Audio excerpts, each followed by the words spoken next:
The circus used to be magic. At least, that's how Clarence remembered it when he first joined, the booming music, the bright lights, the endless smiles. He was younger then. Cleaner. Hopeful. They called him Chuckle, the happy clown with the red nose and oversized shoes. His act was simple: slapstick gags, balloon animals, banana peels, cream pies. It worked, once. But time moved on, and the world changed. Now kids had phones, YouTube, VR. Nobody laughed anymore. Nobody clapped. They didn't even boo, just silence. Rows of quiet, bored faces, eyes glazed over, more entertained by their screens than the man before them in full grease paint and a wig. Clarence, Chuckle, was dying inside. Every night he'd return to his rusted trailer behind the circus grounds, sit under the flickering yellow bulb, and stare at his face in the mirror. The makeup wouldn't hide the misery anymore. Even when he smiled, it was crooked. Tired. Pathetic.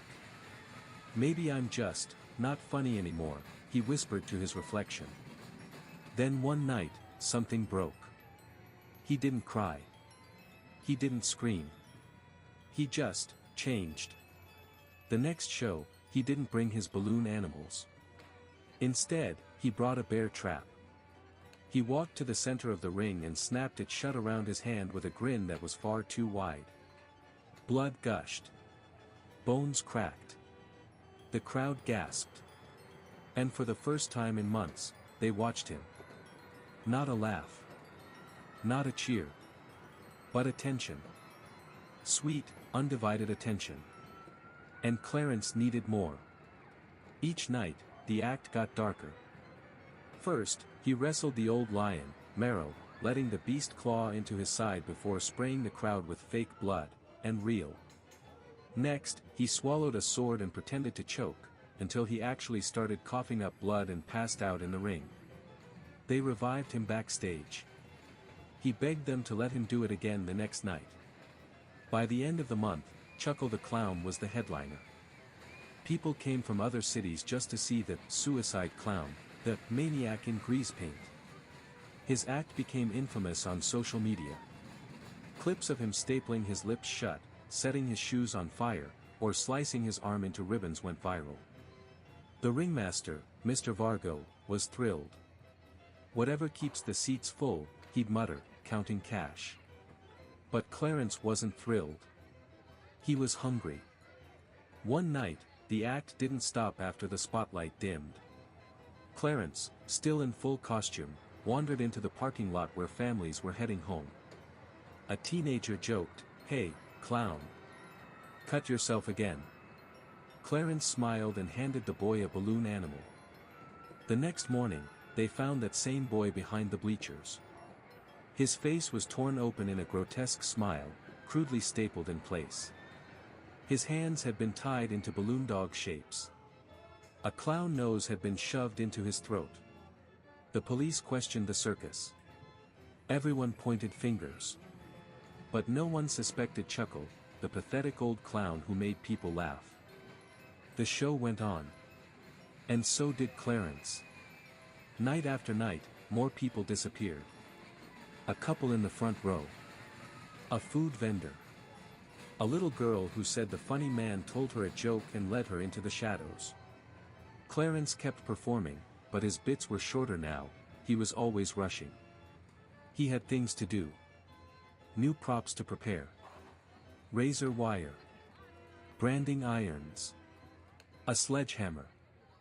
In his trailer, he kept souvenirs. Teeth. Eyes. Fingers painted with white makeup and red polish. He stuffed them into clown dolls, sewing them together into grotesque little puppets. "Now they'll always laugh," he whispered to the eyeless doll in his lap. "They can't leave. Not anymore." It all came crashing down during the grand finale. The tent was packed, standing room only. Cameras were flashing. People screamed in anticipation. Clarence stepped into the ring wearing a new outfit, black grease paint smeared into jagged shapes, his mouth stitched into a permanent grin. He wheeled out a coffin and pulled off the lid. Inside was Mr. Vargo, tied up, gagged, barely alive. The crowd roared with applause, thinking it was a bit. Clarence pulled out a hacksaw. Half the audience screamed with laughter. The other half screamed for help. The lights cut out. When they came back on, Clarence was gone. So was Vargo. So were 3 children from the front row.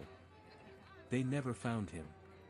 Some say he still follows traveling circuses, hiding in makeup rooms, whispering jokes to the walls. Others say he lives underground now, in abandoned tents and trailers, building a new circus of flesh and fear. But those who really know say this. If you hear laughter in the woods, if you see balloon animals hanging from trees, if your child brings home a clown doll with real teeth, don't laugh. Run. Because Chuckle doesn't want to make you smile anymore. He wants your attention.